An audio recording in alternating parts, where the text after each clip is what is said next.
There is a place on this planet that is so biologically strange, so ecologically contradictory, that it almost doesn't feel real. A place where cypress swamps and palm savannas sit alongside strip malls and golf courses, where the same waterway might hold an alligator at one end and a manatee at the other, and where a state of 23 million people shares its backyard with some of the most remarkable and hard-won wildlife comeback stories in the entire history of conservation. I'm talking about Florida, and today I want to tell you a story. Not about the animals being lost, but about the ones being found again.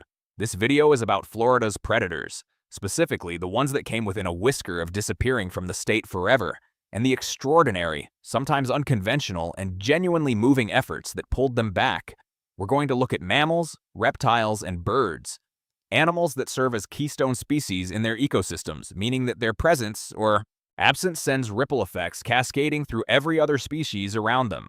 I should mention up front that this is genuinely a hopeful story, but hope doesn't mean the work is finished. Every single animal in this video is still facing pressures, and I'll be honest about that as we go. These aren't fairy tales, they're works in progress, but they are, without question, among the most inspiring conservation stories in the world. Before we get into the animals themselves, it helps to understand what almost wiped them out in the first place. It wasn't one single thing. It was a combination of unregulated hunting that lasted well into the 20th century. The widespread use of a pesticide called DDT, which entered waterways and food chains and devastated the reproductive systems of birds and other animals throughout the 1950s and 1960s. And the relentless loss of habitat as Florida transformed into one of the fastest-growing states in America. By the time serious conservation legislation arrived in the 1960s and 1970s, the damage was severe. Florida had lost enormous portions of its native wetlands, scrublands, and forests to agriculture and development, and many of its most iconic predators were either gone entirely or reduced to populations so small that a single hurricane, a single disease outbreak, or a few bad breeding seasons could have ended everything. What happened next is what this video is about. Let's start with the Florida black bear, because its story is perhaps the clearest illustration of how dramatically things can turn around. Before European settlement, it is estimated that as many as 11,000 black bears roamed the entire Florida peninsula, moving freely through the oak scrub, pine flatwoods, and forested wetlands that once dominated the landscape. That number did not hold. By the 1970s, after decades of unregulated hunting and the clearing of vast tracts of forest, the Florida black bear population had crashed to roughly 300 individuals. 300, in a state where they had once numbered in the tens of thousands. In 1974, the Florida Fish and Wildlife Conservation Commission classified the species as threatened, and from that point forward, a slow but remarkable reversal began. Hunting was prohibited. Protected land was expanded. Wildlife corridors were established to connect the fragmented forest patches where bears were still holding on. Populations in places like Ocala National Forest, Big Cypress National Preserve, and the Apalachicola National Forest began to stabilize and then to grow. By 2012, the Florida black bear was officially reclassified as a recovered species, and current estimates put the statewide population at approximately 4,000 individuals. That is a recovery of more than 1,000%. The species is still protected under state law, and it still faces very real threats. Vehicle collisions kill hundreds of bears every year, and increasing encounters with humans in suburban areas remain a challenge. But the Florida black bear's journey from the edge of oblivion to a population of thousands is a testament to what sustained, science-driven conservation policy can achieve. From the forests, let's move to the sky, because the story of the bald eagle in Florida, and across the United States as a whole, is one of the most famous wildlife recoveries ever documented, and Florida sits right at the center of it. Bald eagles once soared over virtually every state in the continental United States, with historical estimates suggesting as many as 100,000 nesting birds across the lower 48 states before European colonization. By 1963, that number had collapsed to just 417 known nesting pairs. In Florida specifically, fewer than 100 nesting pairs remained by the 1970s. The culprits were hunting. Eagles were shot for decades, often because they were seen as a threat to livestock and fish. And DDT, which caused eggshell thinning so severe that breeding pairs were crushing their own eggs before they could hatch. The 1972 federal ban on DDT was the turning point. Within years of that ban, egg fertility began to recover. Combined with the protections of the Endangered Species Act and dedicated monitoring programs like Audubon Florida's Eagle Watch, which has tracked Florida's nesting pairs since 1992, populations climbed steadily. Today, Florida supports approximately 2,500 nesting pairs of bald eagles, a figure that grew from fewer than 100 in the span of roughly 2 human generations.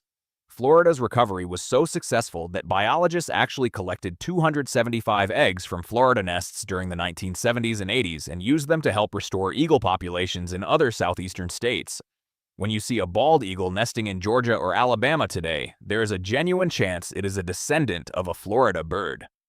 And it wasn't just eagles that benefited from the DDT ban. Osprey, which suffered similar reproductive crashes, also staged a dramatic comeback across Florida's coastlines and inland waterways, and are today one of the most commonly sighted raptors in the state. If the bald eagle's comeback is the most famous in Florida, then the American crocodiles might be the most unusual, because one of the key drivers of its recovery was entirely accidental and came from the last place you'd ever expect.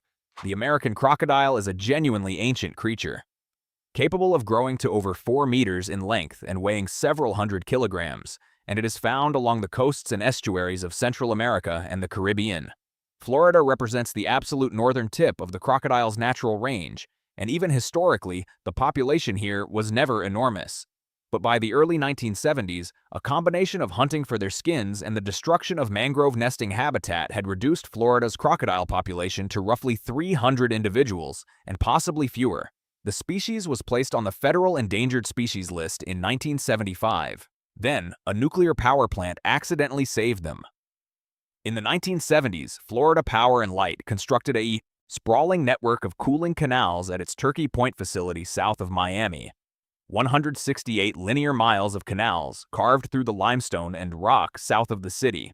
The soil excavated during that construction was piled into long, dry berms between the canals, and those berms turned out to be almost perfect crocodile nesting habitat, elevated, well-drained, close to water, and completely protected from human disturbance. Crocodiles moved in, and they began nesting in numbers.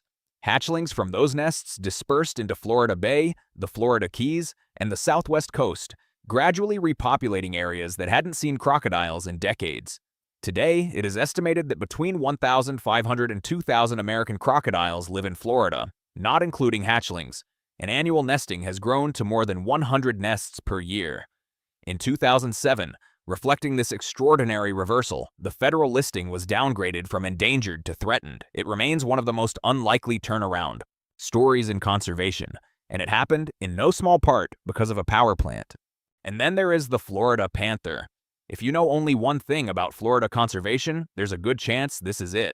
The Florida panther is a subspecies of cougar, and it is the only confirmed breeding cougar population east of the Mississippi River. It once ranged across the entire southeastern United States, from Tennessee and South Carolina all the way down to the Florida Keys. But by the mid-1990s, it had been reduced to somewhere between 10 and 20 known individuals, confined to a small pocket of southwestern Florida. 10 to 20 animals. That is not a population. That is a footnote before an extinction. The causes were familiar: hunting, habitat loss, and the relentless expansion of roads and development through panther territory.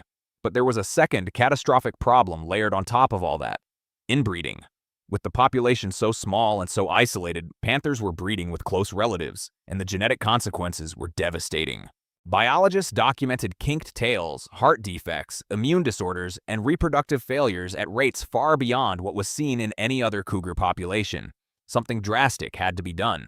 In 1995, wildlife managers made the bold decision to introduce 8 female pumas from Texas into the Florida population, hoping to restore genetic diversity without overwhelming the native lineage. It worked. Survival rates improved. Reproductive success increased. The visible signs of inbreeding, the kinked tails, the cowlicks, began to decline in frequency in the following generations. Today, the Florida panther population is estimated at somewhere between 120 and 230 individuals, with most estimates settling at approximately 200. That is still perilously low. Vehicle strikes remain the leading cause of panther mortality, and in 2024 alone, 36 panthers were killed on Florida roads, a record. Habitat loss driven by ongoing development in Collier, Lee, and Hendry counties continues. To squeeze the panther's already limited range, to be removed from the federal endangered species list, scientists agree that 3 self-sustaining populations of at least 240 individuals each would need to be established. The panther has a very long road ahead of it. But the difference between 10 animals and 200 is not a small thing. It is the difference between a ghost and a living species, and it is worth every bit of the effort that made it possible. So that's the story. 4 predators, 4 recoveries, one state that has both driven these animals to the edge and then fought to bring them back. The black bear, the bald eagle, the American crocodile, and the Florida panther. Together, they represent something I think is genuinely rare in environmental storytelling. Documented, measurable, scientific proof that when we choose to act, the natural world can respond in ways that exceed our expectations. None of these animals are safe yet. All of them still face serious threats, but all of them exist in greater numbers today than they did 50 years ago, and that matters enormously. I'd love to know which of these stories surprised you the most. Drop it in the comments below, and if you think there are other recovering Florida predators I should cover in a future video, let me know that too. Thanks for watching, and I'll see you next time.